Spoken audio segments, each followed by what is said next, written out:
think it's starting now. Okay, we'll get started. So this is Manish.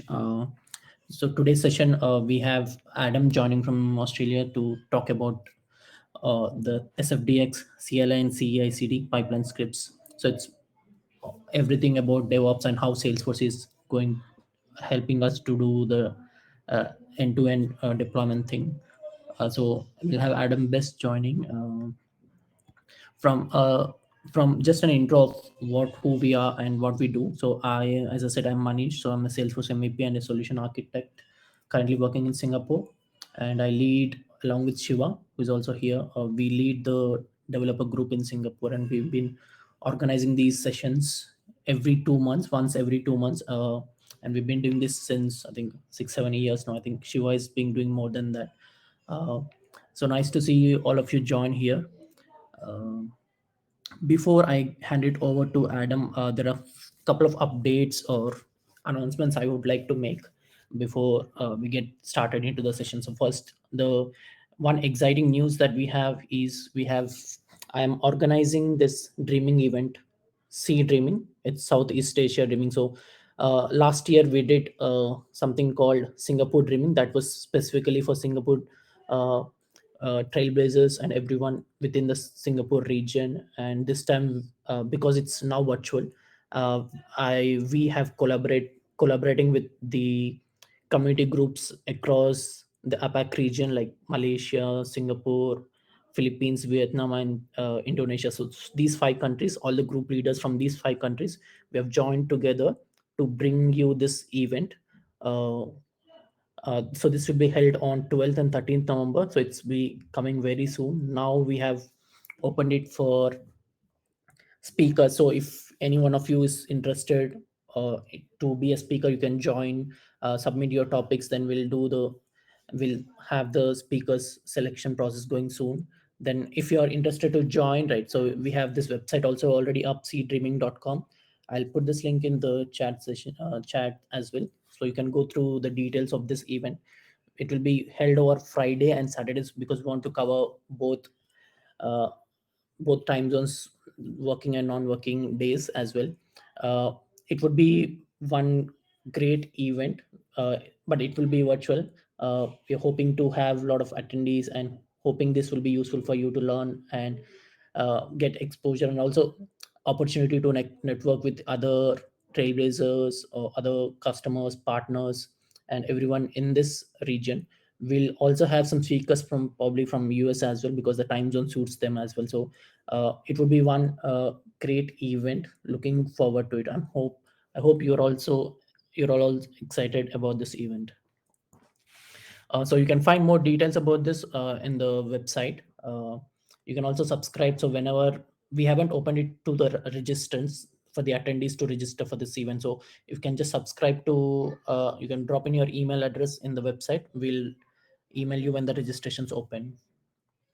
So that's on C Dreaming. The other one is uh, it's a it's a collaboration between myself and Mason Frank. Mason Frank, as you know, it's a recruiting company, and they do a lot of. They are very active in the Salesforce community. So we are bringing this careers and hiring guide survey. This is purely from Salesforce point of view.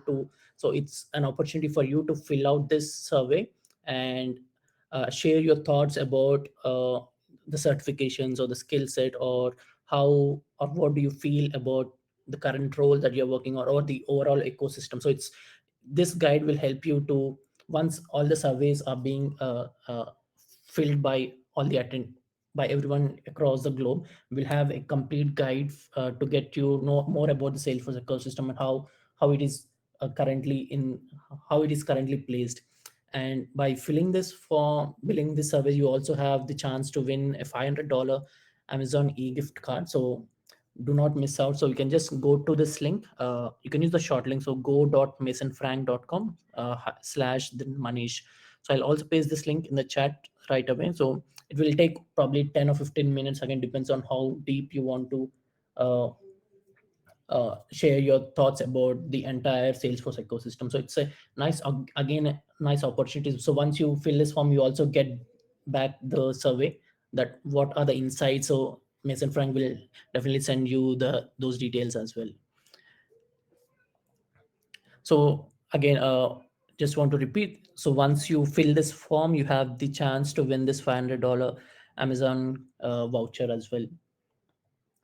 So these are the two updates that I wanted to share. So we'll get started. I'll quickly share these in the chat as well. That's from my side. I'll quickly stop sharing. Then Adam, you can start sharing your screen. Then it will be over to you. I'll stop sharing.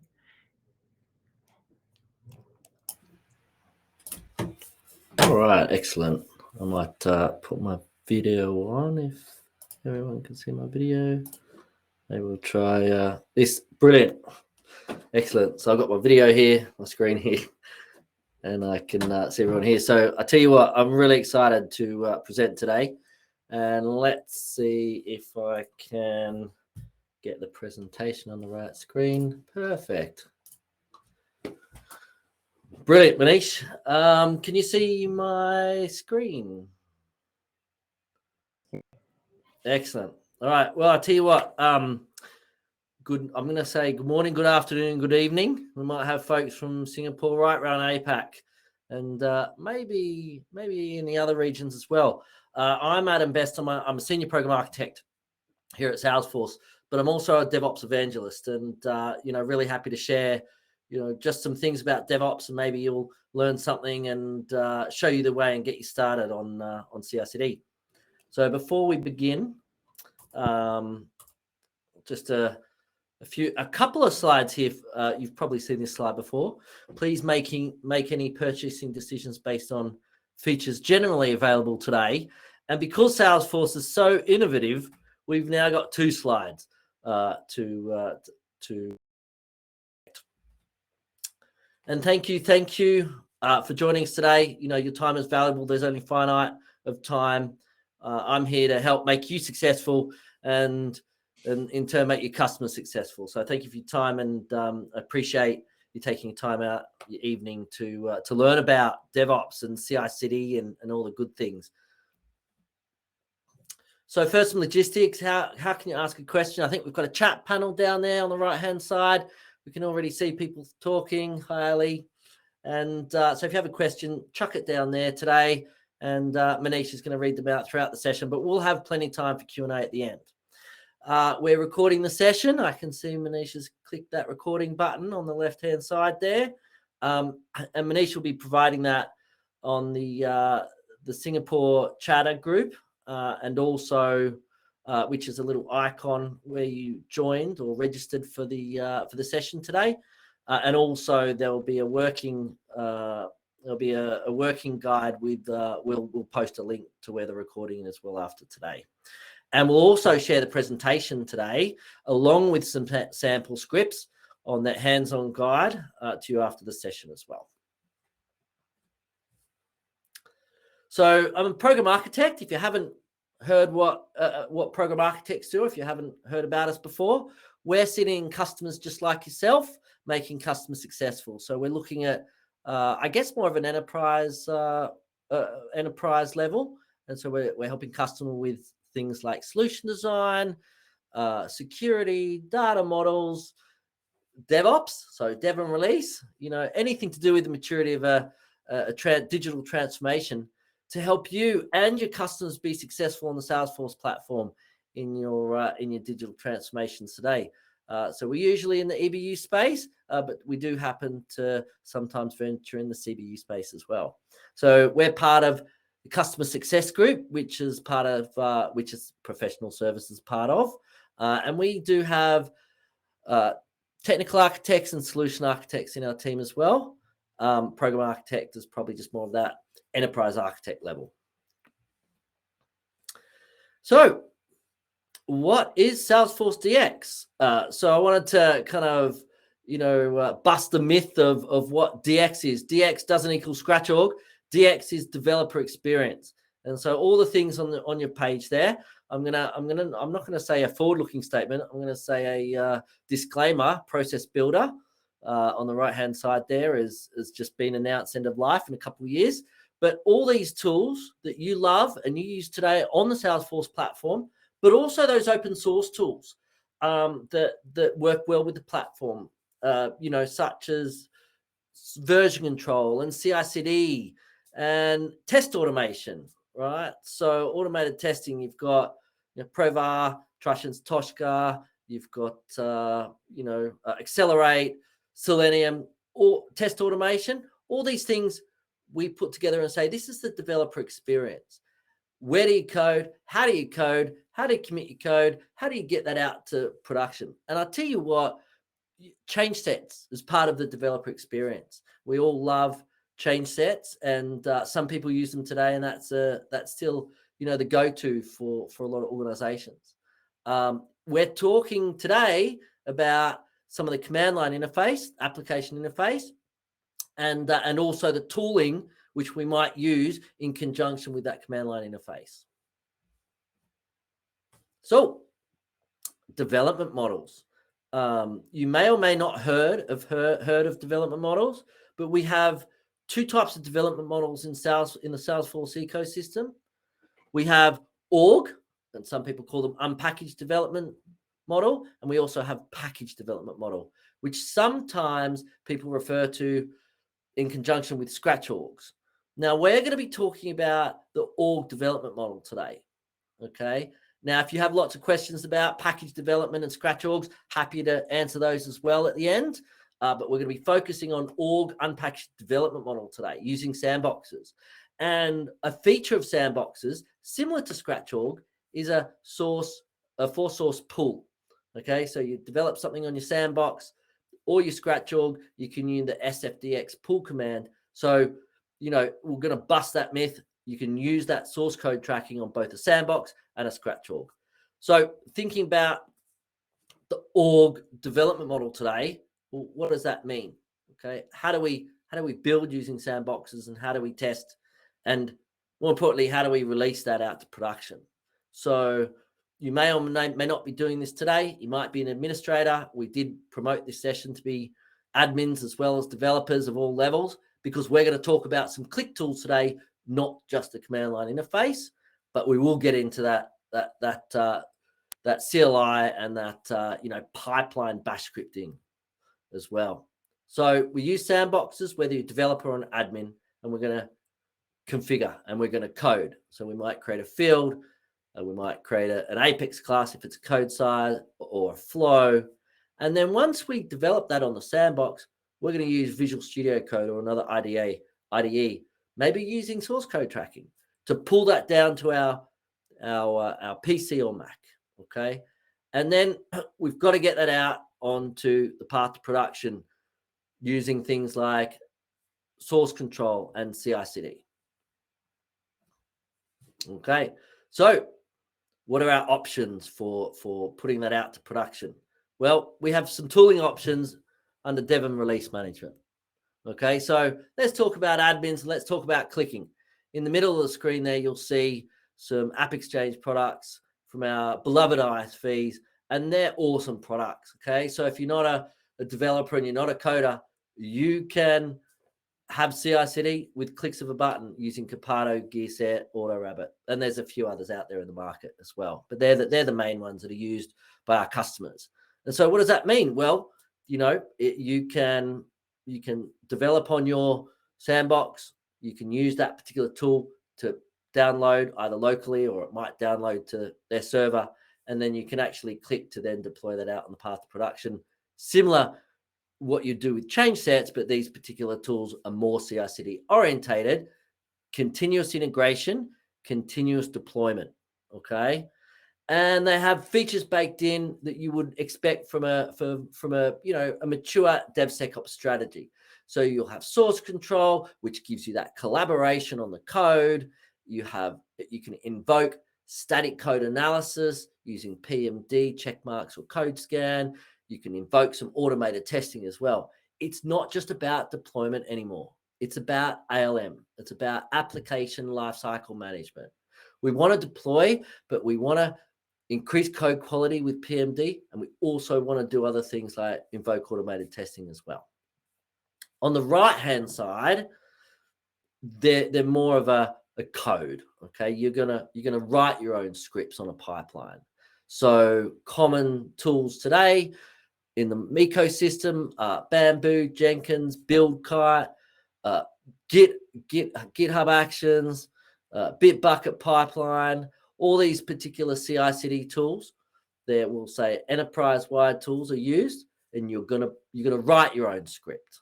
Okay, and we use CI/CD to deploy on multiple sandboxes on the path to production. We want to get that repeatable deployment. What we deploy in QA or SIT will be repeated and deployable in staging and production without having to clone a change set and go from this sandbox to that sandbox. Okay. So we're talking about this build space today. And, when we talk about a pipeline, what's in a pipeline? Well, let's talk about, concepts and guiding principles. So if you're not using CI/CD software right now, or you've asked your manager, hey, I want to get CI/CD, you've got to talk to them about business value. Why are we doing this? Well, you probably want to save some time. Treat your pipeline. Another guiding principle is treat your pipeline like a product. So if you're going to code, then you're going to want to spend some time doing it and getting it right and tweaking it. Okay. So keep it like a product, get something simple up in the beginning, and then you can expand on that later. Keep it simple. And I'm going to show you today a really simple pipeline that you're going to get with a hands-on guide. And then you can start to, expand on that and create your own. When you have a pipeline deploying, you need to connect your developers to it. So how do we download code? We commit that code, no manual steps. Okay. How do we feed that pipeline so everyone is going to be utilizing it effectively and minimizing manual steps? We all have manual steps today. We want to minimize those. I haven't got samples here today, but what about deploying reference data on the path to production? You can automate that using packages or plugins for SFDX like SFDMU. And the command line has some great commands to not only retrieve data, but also deploy data as well. You want to make it simple. You want to get that repeatable deployment. You want to reduce manual steps. So on the right-hand side, well, let's think about what are the actual steps. And this is probably a good agenda for today. We're going to look at installing some things like SFDX, YQ, and Python. We've got a script that looks at Python. We're going to log into a sandbox using command line interface like a CI/CD software would. We're going to create a deployment package using a Git Diff with a plugin called Git Delta. We're going to then go deploy to a particular sandbox, and we're going to run static code analysis as well, just to see how that looks as well. So all this bash script that we're going to be looking at today is something that you would put on your GitHub action or your Bamboo or your Jenkins or your GitLab. Okay, it's bash scripting. It's going to be put on your CI/CD pipeline. So let's talk about that business value.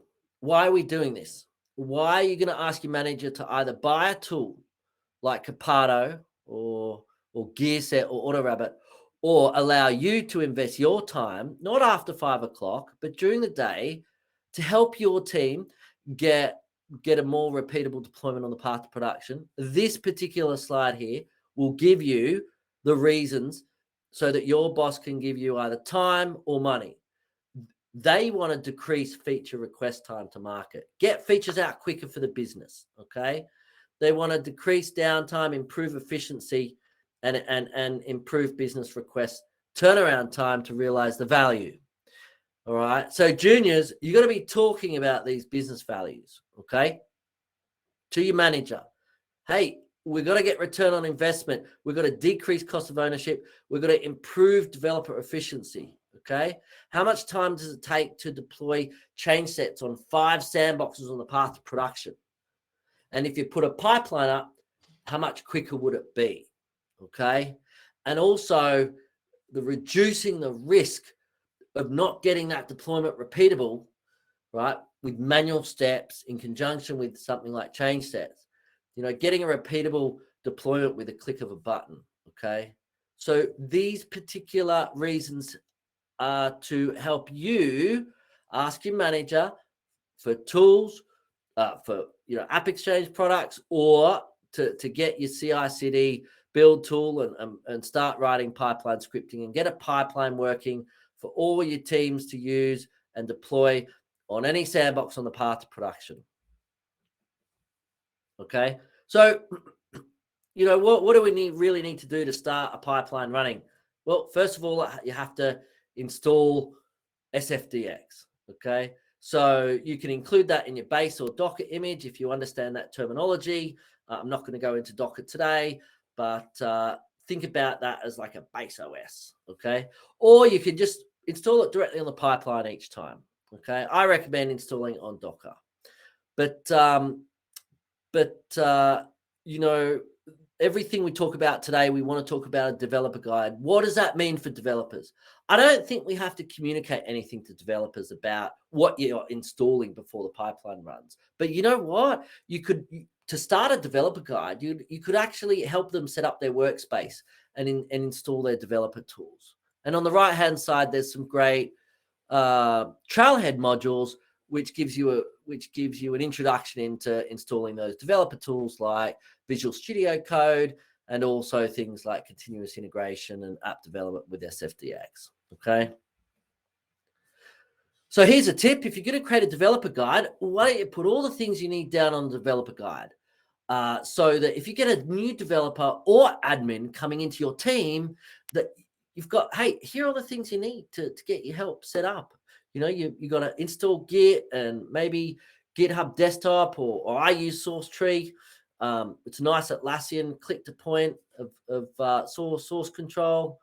You've got Salesforce command line interface. You've got to install that SFDX, and of course that IDE. I'm using Visual Studio Code. Cool. So here's some sample pipeline script to install these things. Okay, and you're going to get this on your workbook after today. So literally, that's a little bit of command line to go install the SFDX command line on your bash scripting. Of course, you probably want to do that in your Docker image, but if you can put it on the beginning of your pipeline first, your pipeline will run faster if you put it in your Docker image. Okay, installing something called JQ. I think I've got YQ. Sorry, my apologies. YQ. That's something that you might use to read JSON. So if you're deploying something, you might need to read a JSON response to see if it's successful or failed. We're going to see the responses right on the screen, but of course you might want to output those as JSON to handle those if you're putting it on a pipeline. We're also going to be using something called Python, which is a server-side library, and it actually is almost the same syntax. It's like Apex, all right? So it's like Java, it's like Apex, to actually look at the classes in the package and get some and generate some test classes names, and I'll show you a little bit of that later. So the first thing we want to do is on the after installing all these things, the first thing we want to do is we want to log into a sandbox or production on the pipeline. Okay, so how do we do this? Well, we're going to use on the pipeline, we're going to use something called the Oauth 2.0 web server authorization flow. Okay, so in a nutshell, we're going to create a connected app.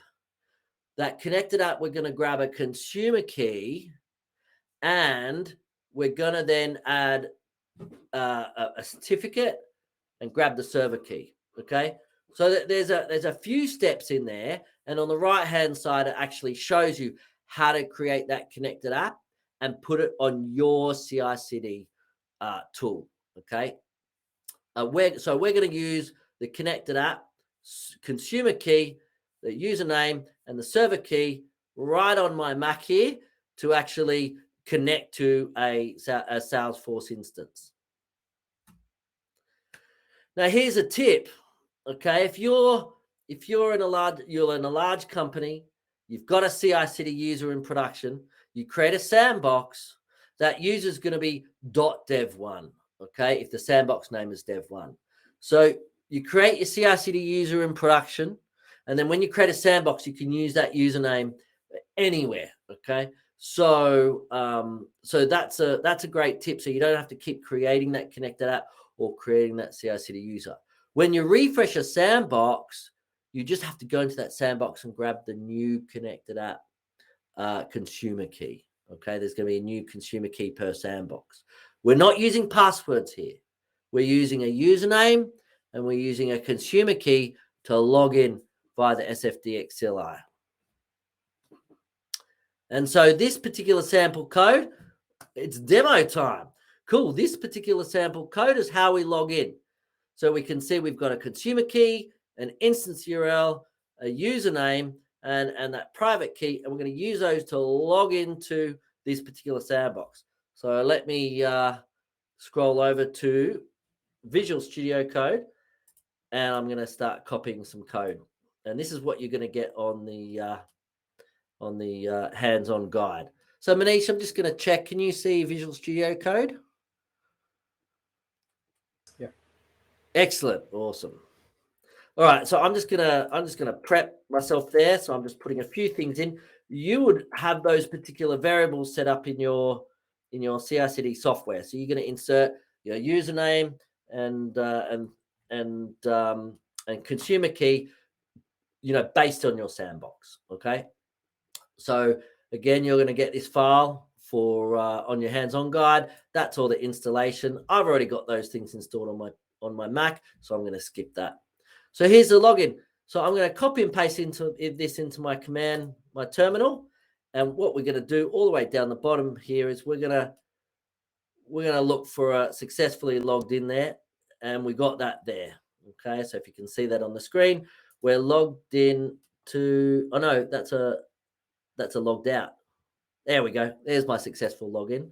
I'll try and move this up a bit. Cool. We're successfully logged into. Looks like it's a Einstein demo org that I've been fooling about with there. So I'm logged in, and here's there's my ID there for the org. Cool. So now I'm logged in. I can interact with this particular sandbox. Actually, it's a trailhead playground, I think. Cool. So next, let's see what's next. Cool. So once we've logged in, let's go create a package. Well, we've got that code down on our PC or Mac. We've committed it to source control. How do we package this up? Do we deploy everything? What happens? Okay. So developer guide. All right. Manage packages. That's not a manual step. You can commit the manage package metadata file, or you can use command line to install manage package. So you can actually commit that to source control, and your CI/CD can install those managed packages. Okay, so you can start reducing things like managed package installations, your normal components deploying, even data. Okay, we want to reduce those manual steps. Put all those nuances on your developer guide. We as a team do not manually install a managed package. Okay, we commit it to source control. Our CI/CD pipeline will do that. And on the right-hand side, there is further reading on optimizing unpackaged deployments using a Delta generation tool, which I'm about to show you now. So here's a tip.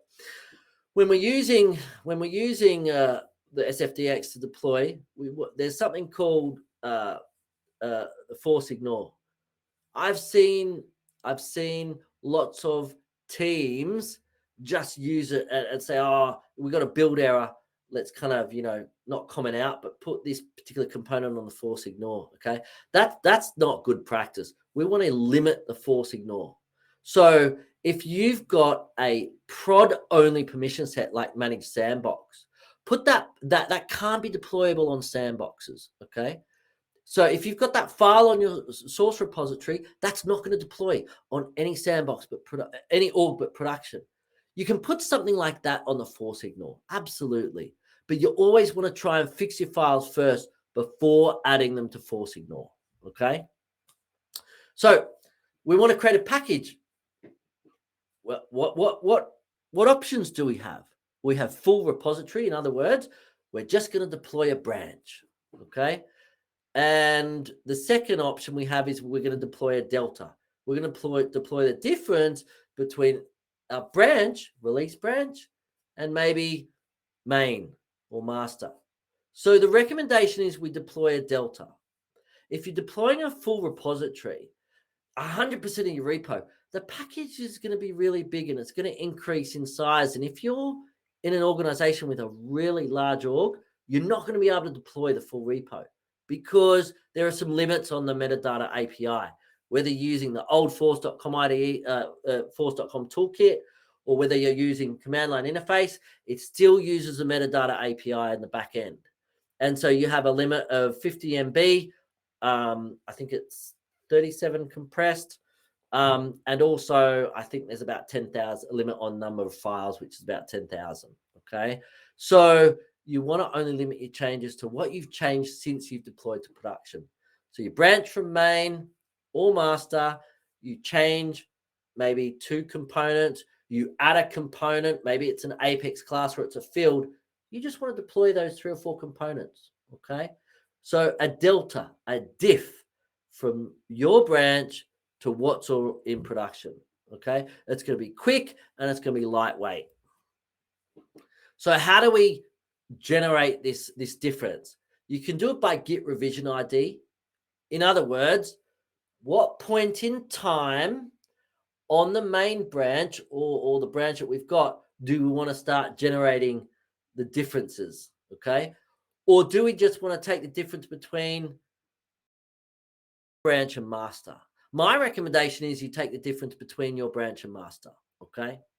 Now, if you don't understand any of this, that's cool. I'm about to show you a command line, which will just do it for you. Okay. So I'm going to talk about Git Delta. This is the SFDX plugin. So the SFDX command line interface has plugins that our community, such as yourselves, will develop.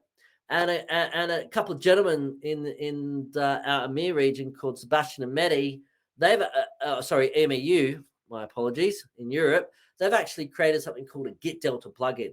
There was a need to automatically diff and so you don't have to worry about learning Git and learning how to Git Diff. We've got a plugin to do it for you. Okay. So essentially what this means is any package, any components added, changed, or deleted, this will identify that and copy those components into a new folder. It's even going to create a package XML for you if you should choose to deploy via a package XML. Okay. So I'll tell you what, it's demo time. So I'm going to go ahead and demo this.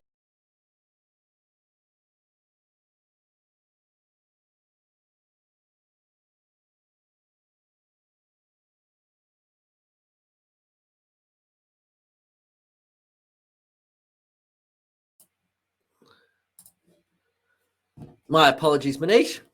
I lost connection there. Can you hear me?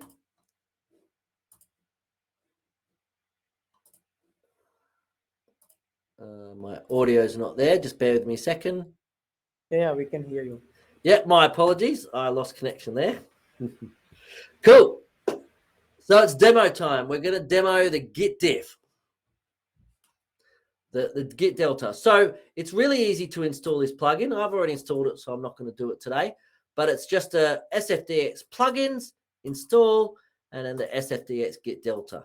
The echo Y simply means we're going to choose to automatically say yes to a particular question when asked. Okay. If there's a node issue, then you might have an older version of the command line interface. There's a little command there just to fix up the command line interface on your PC. Okay. So we're going to do a Git Diff. Okay.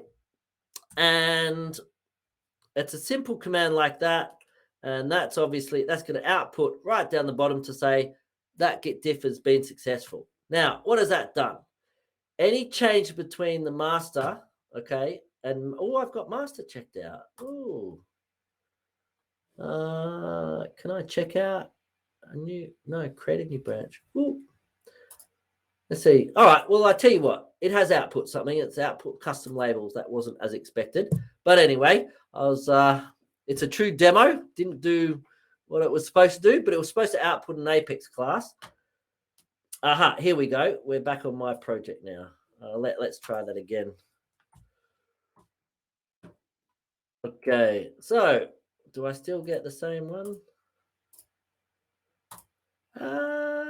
Okay, I might be in a wrong repo. All right, well, I'll tell you what, it has identified a change.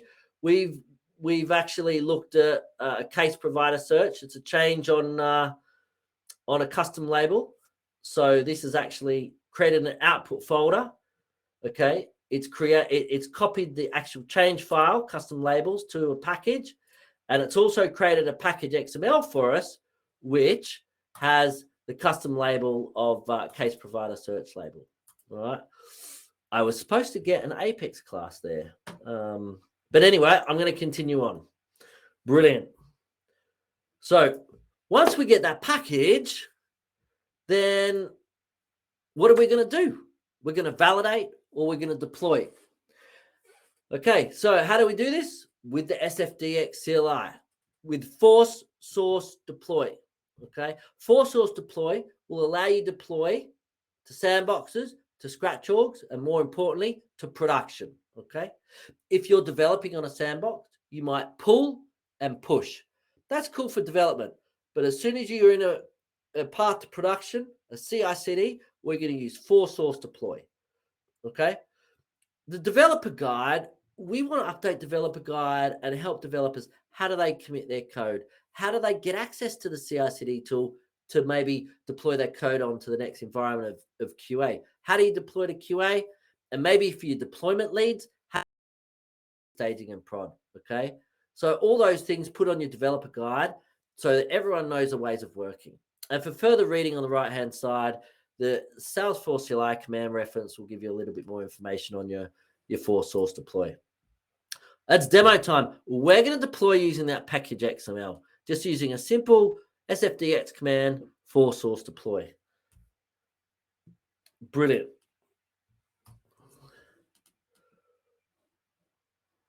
All right. So down here, there's our command, SFDX force source deploy. Now, I'll tell you what it's going to do is it's going to say we're going to deploy a component. We're expecting one component because we've got that custom label there. And you can see it successfully deployed that custom label there. And yep, so that was pretty quick.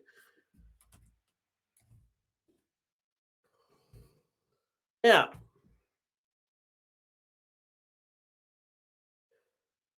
we all know when we deploy, and I didn't get an Apex class, but I'll continue anyway. When we deploy, we need to run tests, okay? And if you're doing the old change set way, you would have seen this screen. What options do we have when deploying? Well, usually you run all local tests, okay, which are tests you've created, not managed package tests. I want to show you specified tests today. If you haven't heard about it, well, let's have a look at what might happen in your organization today. You might be experiencing this today. So in an org, when you start to build lots of features and you put more and more features in, you create more and more Apex classes and more tests, suddenly your deployments get longer and longer if you're running all tests, okay? You might be experiencing half an hour deployments today or even hour deployments. I've heard of 4 to 5 hour deployments because the tests take so long to run, okay? So we can reduce this time by 93%. And I mean, this is amazing just by moving to specified tests. Okay, here's the difference. When you're running all local tests, you change one line of code, you just must meet a minimum of 75% org-wide coverage, your entire org. This allows developers to deploy an Apex class with 0% code coverage because you're just going to reduce that org percentage. You're not looking at that Apex class, okay? But with specified tests, okay, we're going to need every Apex class in your package. We need to cover minimum 75%. So if you change one line of code, you're going to need 75% code coverage on that Apex class. It doesn't allow a developer to sneak an Apex class in there without any coverage. Okay. So that's how you can just run one Apex class. Yeah. And you know, if you're running specified tests, it's almost like a manual thing. Well, now I have to manually say, I got these Apex classes, so I have to run these corresponding test classes. Well, I tell you what, with some small, simple ways of working, you can automate that. And the scripts that we've got here will show you how to do it. So simple ways of working first on your developer guide.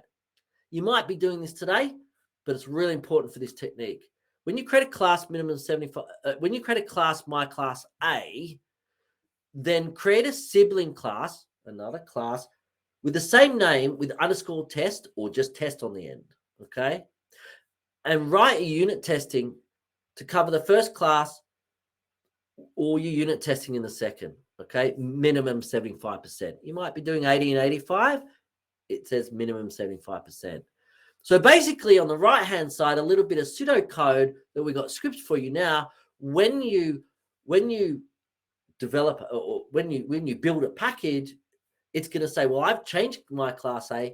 It's going to just say, well, I've got my class A in my package. I'm just going to grab that name, put a test on the end, and try and throw that test class name there. So you're automating the selection of test classes to run based on the classes in your package. That's automation. So you never have to worry about, oh, what test classes do I have to run? It's just automatically going to be like that. And that's super simple, but it's super effective. Okay. Now, demo time. I don't know if this is going to work because I have no test classes to run, but let me try it anyway. So SFDX command line interface. So first of all, I have to choose the files to run using this Python. So this is going to look up the force app main default classes folder. I had a bug before. I haven't got a class in there. It's also going to look at the triggers as well. Okay. Then it's going to say, hey, I'm going to go and then just generate my test class name list to run based off the classes I found in that folder. Now, it is if it's going to include a class with a test at the end. If you've changed a test class, it will run that test class. Okay, it's going to say, hey, this is a test class. We've changed it. We want to run it. Okay, because we've changed it. So to run the Python, simple command like this. Okay, and it should give us one class that we've changed. Let me see. I'm just going to go on my second screen. Let me see if I can actually get a class. CLI demo repo, force app main, default classes. That's meta.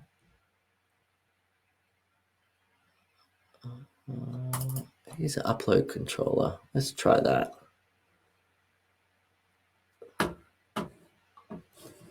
Yeah. All right. Well, it's not going to work for me today, but on your PC when you're looking through the workbook, it will work. Okay. I just can't get a class changed in a hurry. All right, brilliant. So we're going to actually grab all the classes that were changed and we're going to run a deployment. We're going to say we're going to deploy that package to the org that we've got specified. We're going to have a test level of run specified tests, and we're going to run the test that we've identified there. And so we run that command. I know I'm going to get an error because it's going to say expected source files type.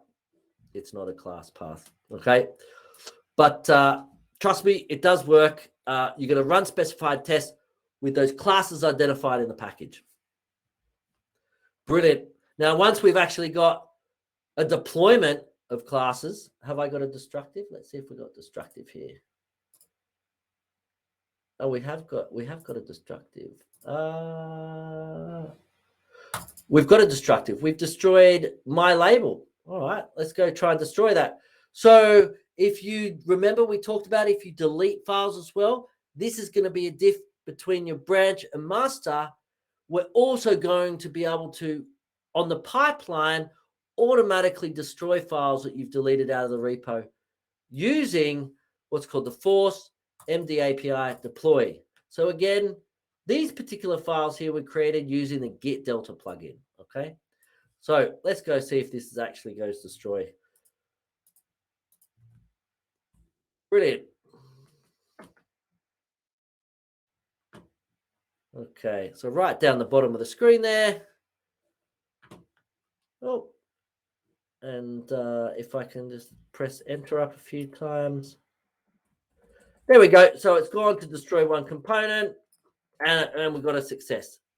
So you can actually go and destroy a component. You can automatically detect what to destroy based on the difference between your branch and main, and you can bake that into your CI/CD pipeline. Build a package, deploy, destroy, and now we're going to look at code scanning. So code scanning, static code analysis. We've run test classes, okay? That's looking at your unit testing, your Apex unit testing. We're testing server-side code is running as designed on Salesforce, okay? Code scanning is about looking at lower hanging fruit. Maybe it's checking for DMLs inside for loops. You could bake this into your pipeline as well. Sometimes it's before deployments, sometimes it's after. You might fail a build because you've got a violation. It's really up to you. But here are some simple commands to actually get you started using a plugin called the SFDX scanner, okay? I've already installed it, but you simply use the SFDX plugins install command to install the latest version of the SFDX scanner, okay? SF plugins will then go update anything it needs to update. So let's have a look at the rules. And we're gonna, so what would we actually, what would we scan? We're scanning Apex class, we're scanning Apex classes. This will also, that's using the PMD engine. This will also scan your LWCs using ESLint, your JavaScript. Okay, you can see here that it's the ESLint engine, and there's some rules already there. So there's some default categories. Okay, the great thing is you can write your own rules. If you have a particular coding standard you want to adhere to, you can create your own rules. So what we're going to do is we're going to choose our class path. We're going to choose our triggers, our trigger path, and we're going to choose our scan categories. Okay. And then we're going to use the scanner to run. We're going to say, I want to scan all classes of the particular categories we've just identified. And we're going to run that as well. Let me see if I can move that somewhere else down to here.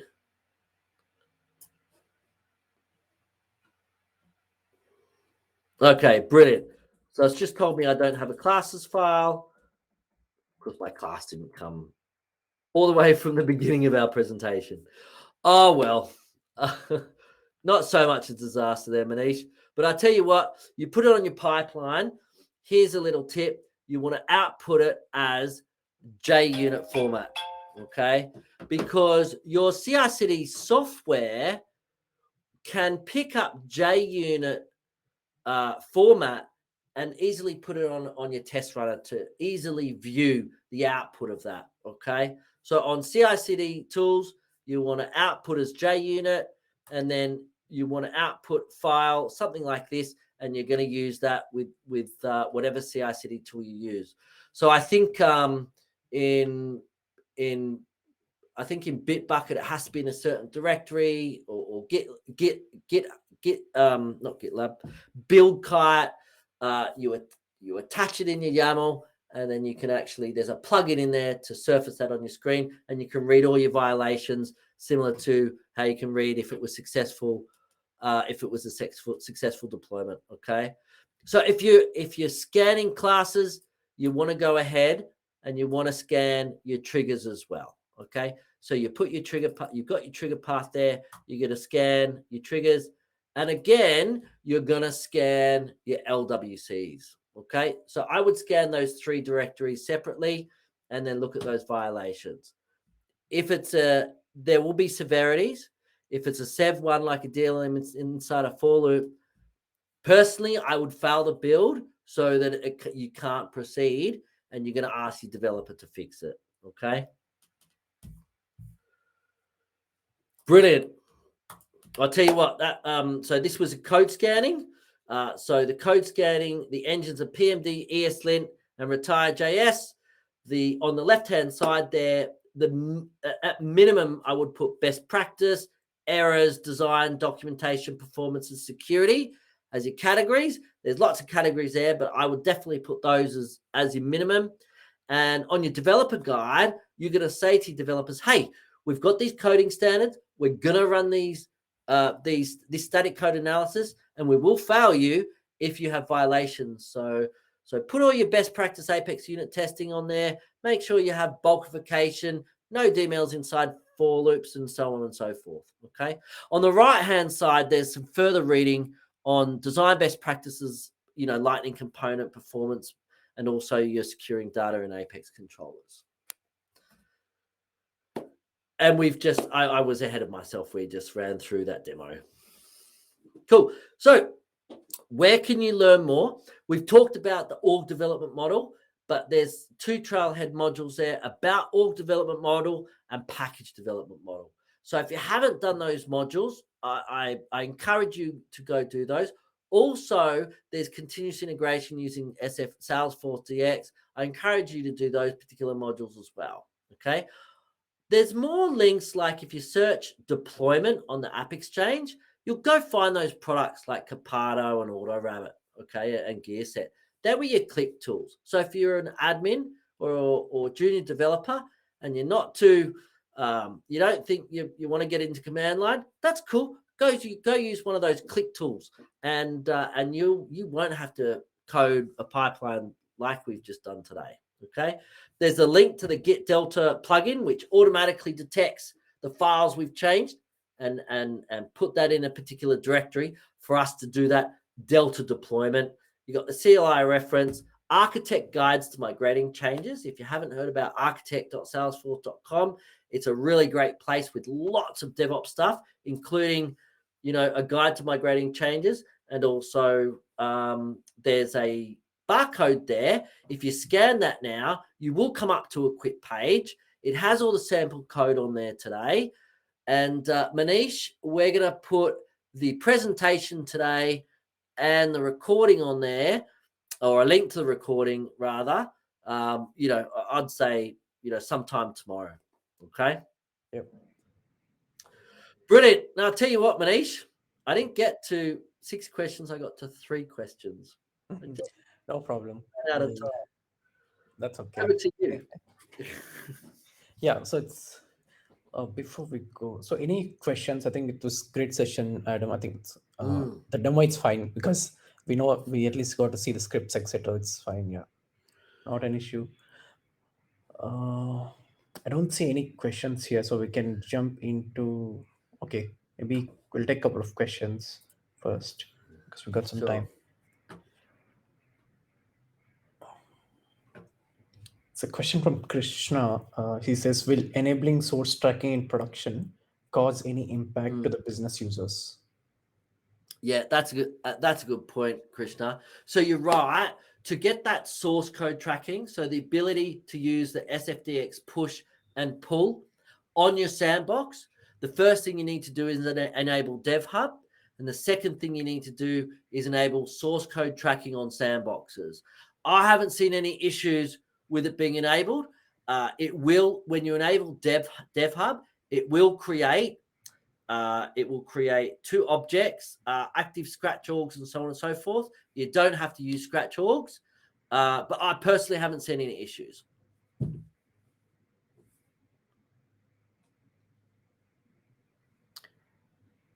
Hi, Vanita. How are you? Nice to see you here. Any more questions, Manish? Yes, also from Krishna. So he's asking about what is self-healing? Yeah, good question. So if we go over to here, not just Salesforce, but if we talk about, and I think it was here, cool. Not just Salesforce, but if we talk about general, ALM or SF or software development lifecycle, in other non-SaaS or non-PaaS products like Salesforce, you're lifting and shifting a whole, file structure and database each time. Okay, so self-healing is really meaning if you've corrupted the target, you're going to completely wipe that target away and put a new version of the code on. Okay, unfortunately, with SaaS and PaaS products like Salesforce, platform as a service, software as a service, we don't have the luxury of kind of just like moving files and file systems and databases. Okay, we're deploying via APIs, and we have limits on that. And so using a Delta, a Git Diff between source between your current branch and main will allow you a package of what developers have been fooling about with. Okay, so self-healing really means if someone's done something in a target org or production that's outside where you've been changing code, you're going to completely replace the entire source instance or target instance rather with a version of the code that you're releasing. Okay, so when it says decreasing self-healing, you're not lifting the whole sandbox into production. You're only moving, say, an Apex class or an LWC. Okay, so if someone's changed a custom label in production, well, you're not replacing what's in the developer environment with that. So therefore, you're going to decrease self-healing. Okay, I've seen, really seasoned software engineering teams say, hey, you know what? I want my deployments really, really short. So when people commit stuff, I just want that one commit to deploy to my QA or my SIT environment. I would recommend not doing that. I would recommend having a repeatable deployment and always build a package. It does mean from a Git Diff from master. It does mean your package is going to, generally it's going to get bigger and bigger and bigger, maybe 50 components and 100 components, but you're always deploying that same package. So you're going to actually have a little bit of a self-healing where if you've gone into the QA sandbox and you've put, a debug log on a particular Apex class, when you deploy that class again, because you've been changing that class, it's going to revert back to that particular version each time. Okay. So a Git Diff, always, Git Delta, always from Diff from master is my recommendation. Don't try and get further, smaller ones, because what you do on QA, you want the same thing to happen on production. You want the same thing, same package again and again until it goes into production. And once you get it in production, then of course you merge the code to main, and your next project, you're starting from a zero package again. Okay.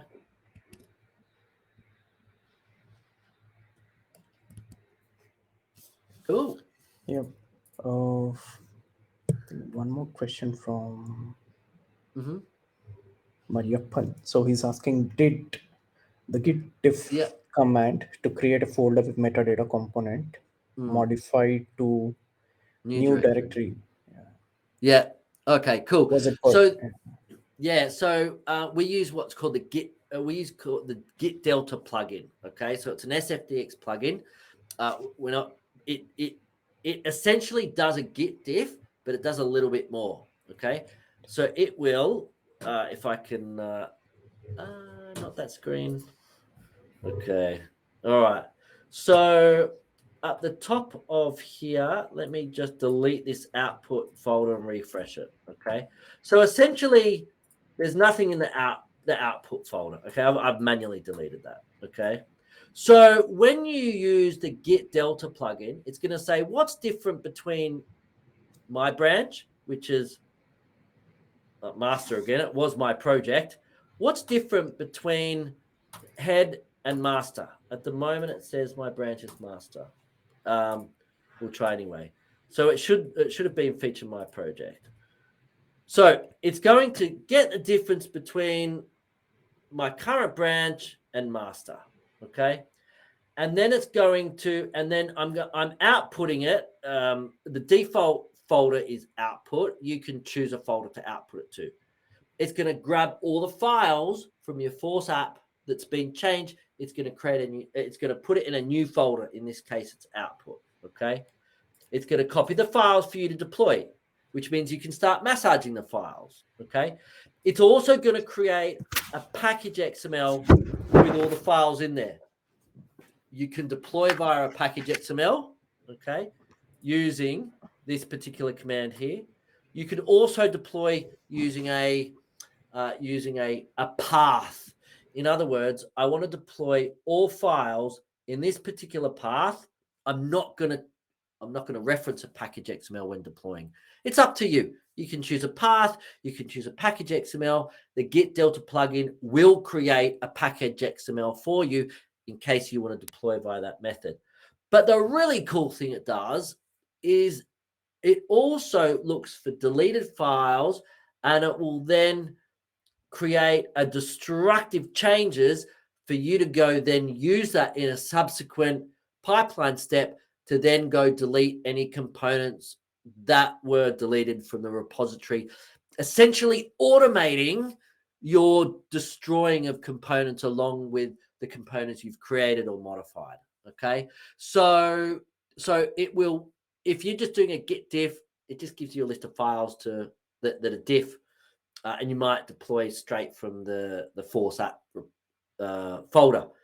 This will actually move the files, create a package XML, or also create a destructive XML as well. I hope that answered your question. So this command, it's already part of the SFDX CLI, right? Yeah, so it is this command is a plugin. So the first thing you do is so here's on the workbook, there's a link here to the actual plugin page. So the first thing you do is you install the plugin, and then you can then use the plugin to generate your Delta package. Okay, so like the App Exchange, SFDX CLI has free plugins to use. So Mehdi and Sebastian created this plugin called the SFDX Git Delta, and you're using their plugin to create the Delta package.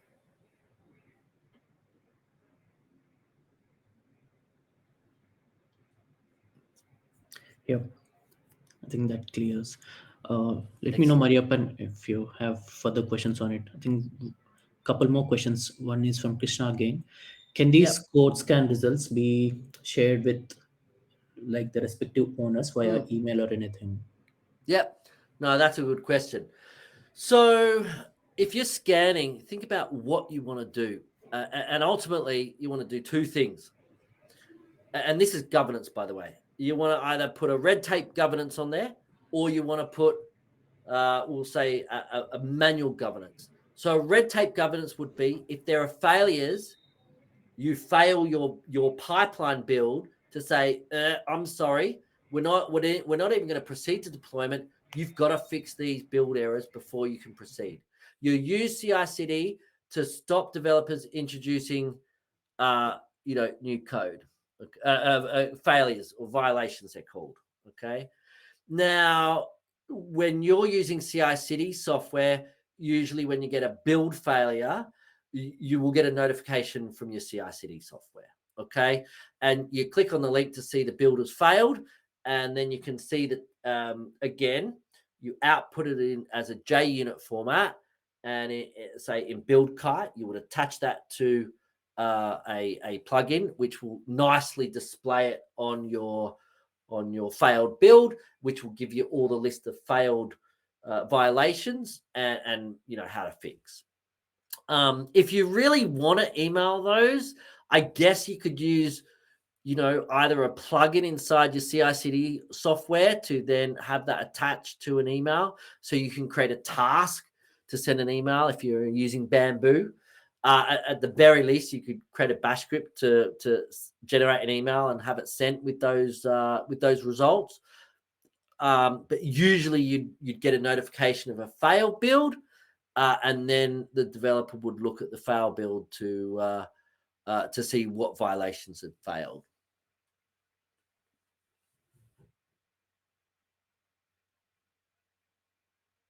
Adam, few questions again. So, can we extract the test classes that do not follow certain naming conventions?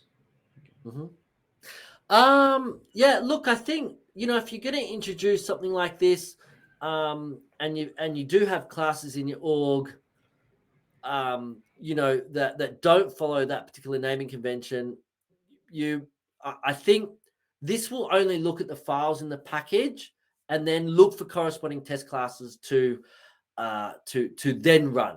So you got two options here. You can say to the business, your manager, hey, you know what? We want to adopt this strategy. It's going to be awesome. We want to refactor our test classes with this naming convention so that when we go extend current classes in the org today, we're not impacted by, I've edited this one line on a class. Now I have to go refactor the test class, and so that I can actually get that through the pipeline. Okay, because you're gonna mandate the deployment of tests everywhere. If you're running all tests today, you might not even run them until you get to sit or staging. Okay, and on a QA gate, you probably just deploy quickly without tests because you need to get that code out fast, right? Well, this philosophy is there's no deployments anywhere without running specified tests. So you got two options. Do you get the developer to refactor a class? Hey, sorry, you have to refactor this class just because you've changed one line, because your deployment will fail even on QA or ST, without that simple ways of working, that pattern, or do you get that job and do the entire org now? You're not rewriting test classes. You're actually just changing names that don't conform, and you're making sure that one sibling class does cover that one class. You might say, I've got 3 classes. I've got to grab those unit tests and put it into this one class. Yes, now that's going to cover that test class will cover my sibling class now with minimum 75%. So you got two options there. I think the first option requires a little bit of investment today, but you obviously have it easier run later. But you might not, be granted that time by your manager, so you might just have to do it as you're editing classes. I'd like to say though, if you just do it as you're editing classes, it may encourage developers inadvertently to create new classes and not extend current classes. Okay, so if you are just going to do bit by bits, as developers have to edit current classes in the org, you really want to emphasize that we're going to still reuse current classes and not to bypass that by creating a new class. Okay.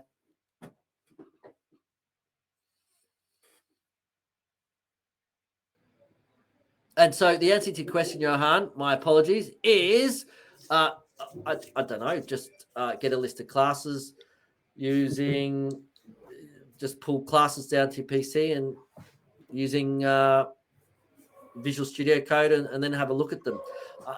I mean, if you've got 100 classes, you can, eyeball them. You could probably write a bash script to identify ones that don't have a sibling class. I don't have an easy way of identifying ones that don't conform. Yeah. One last question, I think, before we go into the quiz. Yeah. How to run the LWC test part of the code scanner and do good question. Good question. You know what? I didn't have that commit. I didn't have the LWC on there, but you would, if I can get back up to scanning. Where's scanning? So you would probably have an LWC path. So you might have an LWC path, and I think it's LWC if I'm not wrong. and then you would just run the scanner over your LWC path. I'm pretty sure you have to isolate to just JavaScript files. So you just isolate that to JavaScript files. But yeah, you're just running the scanner over the path. Now, what the scanner will do is it will identify that it's a JavaScript file, and it will then run the rules of the engine of ESLint. So you don't have to specify the engine. If you want to specify the engine, that's great. You don't have to specify the engine. And if you want to learn how to specify the engine, obviously, go to that particular, and this is on the hands-on guide. Go to that particular. It's a GitHub repo, and there's sample code on how to specify engines and other attributes that you can use. But I've just isolated, hey, I'm going to choose the categories, and I'm going to choose a target, and that runs really nicely. The only variation on that would be to output your format as JUnit, so that your CI/CD tool can easily read that particular format to nicely present it on the screen to you.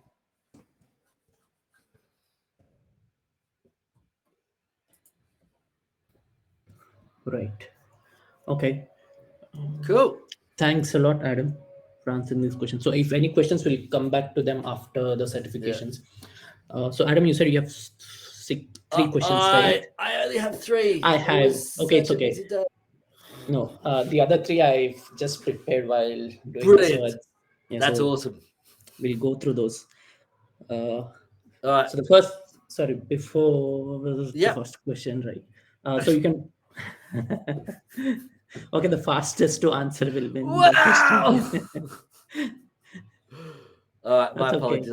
I mucked that up, but we do have a winner, Manish. I tell you what, the first question was, what is CI/CD? Okay, CI/CD is continuous integration, continuous delivery. So the first person to answer that correctly, I see he was Pooling Chan. Okay. Do you concur, Manish? The first C? Yes. Brilliant. That was a bit of a tough one. I know. That was a snap. Okay, so all right. The fastest will definitely get it. So I think it still goes to Pooling. Yeah. I think they're still answering, so I'll just close the. So that's end of question 1. So just to separate. Right. Which is end of question 1. Excellent. Yeah. All right. So second question, and what are 2 development models we talked about today? Organ package, SFDX and change sets, source control and CI/CD, red and white. A lot of answers here. A, C, B, 1, 2. I'll tell you what. A, B, C.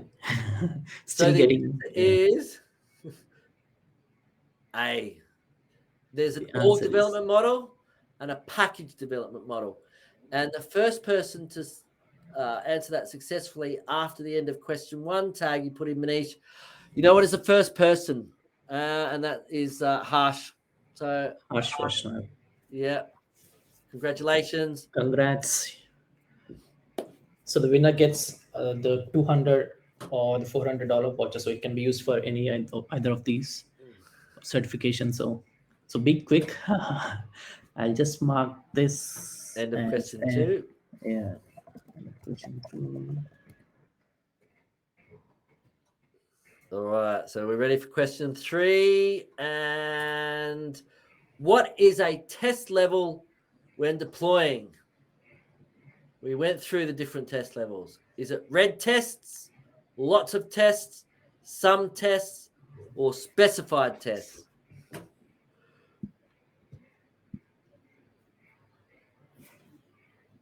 And oh crikey, lots of answers here. I can't even find your tag. Look at this. Wow. D, A. If you said C, B as Where's well. end of question 2? Oh, I've gone up too far. So I can't find end of question 2. Where's end of question 2? I can't find end of question 2. No, there's end of question 1.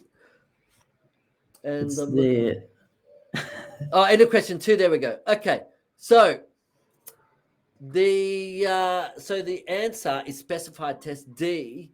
A love heart on bets are open isn't an answer, but I'll give you a credit for that one. The correct answer is D. So the first person to answer that correctly was Thiramal Reddy Mooski. So Thiramal, congratulations. Congrats. I think few are messaging me in DM, so you have to put your answers in the general chat so we can see your answers here. All right. That's so your nice. questions, Manish, do you want me to stop sharing my screen, or you just have them? You can stop sharing, then I'll share. Yeah. Brilliant. Nice. So all those winners, right? You can separately DM me your full name and your web accessor email address. So that is most important. Victor, next time you use Kahoot, you know what? Kahoot's an awesome app. I think Manish will investigate that. Kahoot is an awesome app that you can use. Yeah, sure. I mean, we tried that because we have very less audience, right? So we thought we'll do this. It's easier. Yeah. Let me share my screen. Okay, 1 second. I'll not put the question right away. This is fun. Okay, so these questions, it's not related to the topic, but it's still related to what we have discussed today. So if you have followed the session today, so you should still be able to answer a couple of these questions, and 2 other questions are general questions about Salesforce. Okay, so it's not really about your technical skills here. Let's get it up. Okay, question number 4 is coming up. What Salesforce character represents for marketers? It's a new character released by Salesforce. Is it Cody, Hootie, Brandy, or Braze? If you're following the Salesforce news, yeah, you should have an answer to this. Yeah, it's released by Marketing Cloud for marketers. Cody, Hootie, Brandy, and Braze.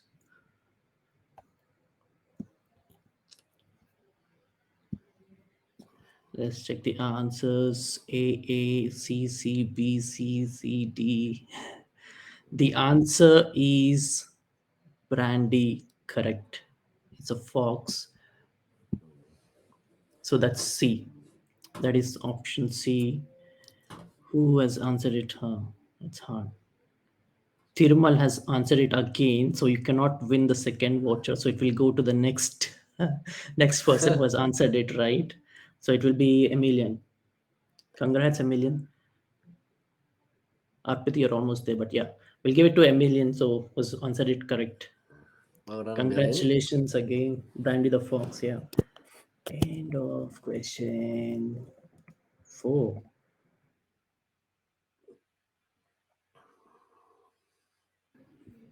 Okay, next question. Question 5. When is Sea Dreaming being held? 9th and 10th November, 12th, 13th November, 24, 25, or in December 4th and 5th? This was the first slide today we shared. So if you got some good memory power, you should be able to answer this. 9th and 10th, 12, 13, 24, 25, and 4th, 5th.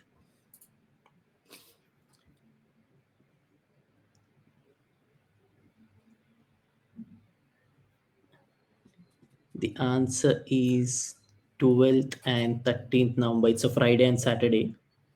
So that is B, option B.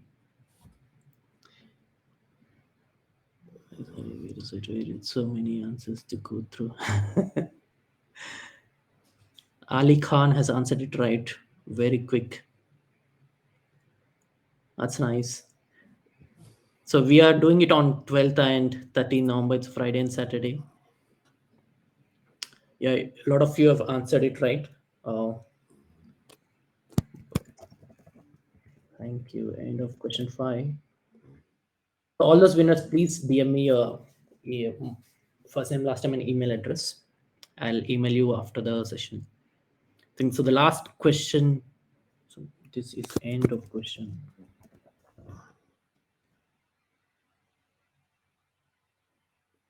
Last question. Question number 6.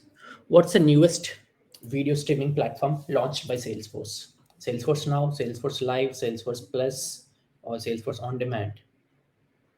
If you have followed Dreamforce this year, then you will be able to answer it very quickly as well. Is it Salesforce Now, Live, Plus, or On Demand?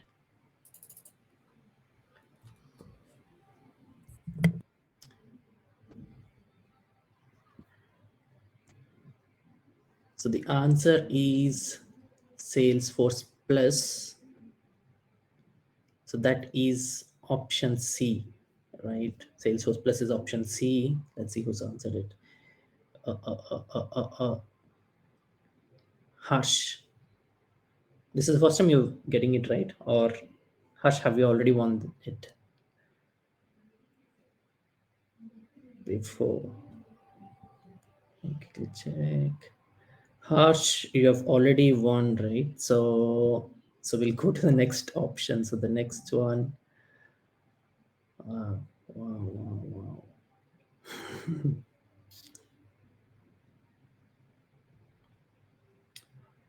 Mariappan. Emilian. Is it Mariappan? I think it's C, Mariappan. So Mariappan, this is the first time today, right? So yeah, so we'll give it to Mariappan for this one. Wow, I didn't expect so many answers. So it's nice to know. So the last question, it's Salesforce Plus. It's a nice Salesforce platform, so you can watch all Salesforce videos there on demand. It has a lot of. It's more like a Netflix for Salesforce, I would say. Do check it out. So that will be the end of quiz. Here, the answering method depends on the network. It might depend on the network, but whatever we see it on this recording, we'll use that. Yeah. And you have 6 times you can try for the answer, right? So let's try, next time we'll try to do it different way, but this is what we find it more exciting. Yeah.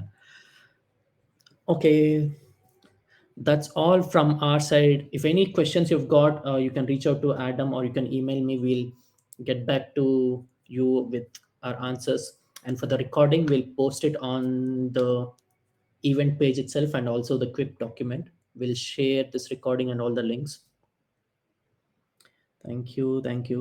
So do not forget to also do the survey, Mesa Frank survey. I'll post it again. So this will give you a chance to win $500 voucher as well. Amazon gift card if you go through this link. So I'm pasting it here again. So after the session, you can feel free to fill out the survey. It will take 10 to 15 minutes. Special thanks, Adam. Thanks a lot for your time. It's getting late for you.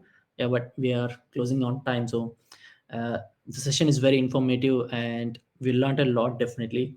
I hope it's the same for everyone as well. Yeah.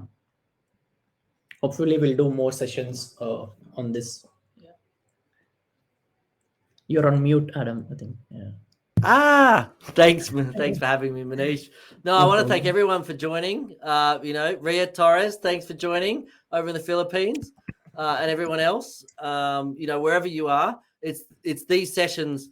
I love doing this to help sharing or showing you the way to make you successful. And I hope you learned something. If you want to reach out to me, you can find me on LinkedIn. There's not too many Adam Bests that are in the Salesforce industry. Click connect. More than happy to answer any questions there as well. Yeah. Thank you. Thanks. Thank you all for attending. It was very interactive. Thanks a lot for joining. The next session, I think we'll do it in November, but it will be seed rimming, so it will be probably December or January again. Yeah. See you all in seed rimming. Thank you, Adam. Good night. Thank you. Winners thing can stay back for a couple of minutes. I'll just collect all your email addresses. Yeah. Let me check my DMs. Thirmal, I have received your details. Just marking it to Thirmal Reddy. Moscow. Got it. So you're fine. Ali Khan. Ali Khan. So that's your full name, right? So, okay. Your web assessor username, is it? Ali Khan. Okay. Got it. And we have Harsh. Can we have swag voucher instead of certification voucher? No. So these are specifically certification vouchers only. Harsh. So I've got three. I'm looking through my chat again. So we got Huiling Chan. So it's your full name and email address. Got it. So this email address, we need the web assessor email address. Yeah. Then who else?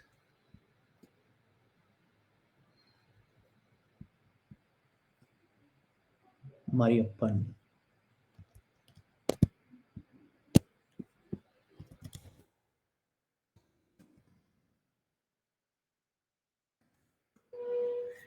Mariappan Permal, yes. So yes, I got all the six recipients today. Thirumal, Ali, Harsh, Puiling, Mariappan. Yeah. 1, 2, 3. I 1, 2, 3, 4, 5. Thirumal, Ali Khan, Harsh, Puiling, Mariappan. Who else? Who's missing? I haven't received Emilian. Emilian, if you're still there, can you send your details?